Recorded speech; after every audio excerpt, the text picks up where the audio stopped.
निघा निघा, चालते बाबाच्या घरातून, परत यायची गरज नाही. काय नाटक लावले तो तुम्ही? आणि ना हे आयुष्यात माझे तमाशे घातलेत ना, ते सगळे बंद करा आधी. काय रे तुझ्या आजीची काय वाट लागली? अगं माझी जिंदगी झुगार दिसते आणि मला घराबाहेर काढतेस.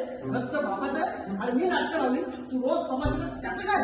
मी तमाशे करते, शिस्तीमध्ये निघा, नाही तर मी काहीतरी करून टाकेन तुमचं. तेव्हा जातो मी गावाचा येतो तुझी करतो बरोबर. निघा. स्वतःला शाळेत समजते, अरे शाळेत समजते. आज तुझी करतो बरोबर. मला घराबाहेर काढतेस. आज तुला मी सोडणार नाही. ये तुकडी माझी बाहेर येत ना जागरच्या. आज तुला शाळेत शाळेचे तू ये बाहेर तुला दाखवतो. काय रे बेवड्या, जाऊन आलाय आणि मला सुकडी मांजर बोलतोय? अरे तू काय धोका आहे. बघतेस मी, हा?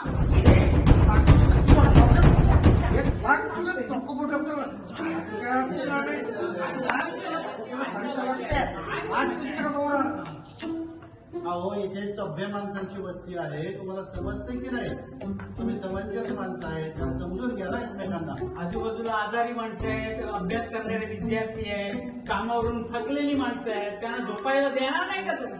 हो तुम्ही नवरा बघायचं आमच्या भांडण पडत नाही. निघा, आले मोठे.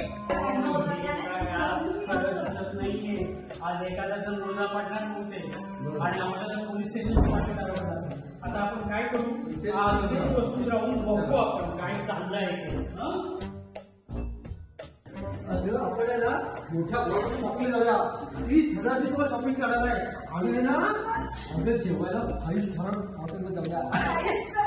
तुला घराला या नवरा बायकोचं असं असतं, आधी भांडायचं, मग गळ्या घालायचा आणि गुलुगुलू करायचं. शहाण्याने कोर्टाची पायरी चढू नये.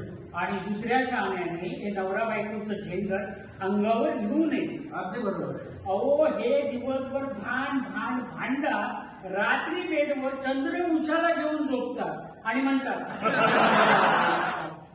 बरोबर आहे.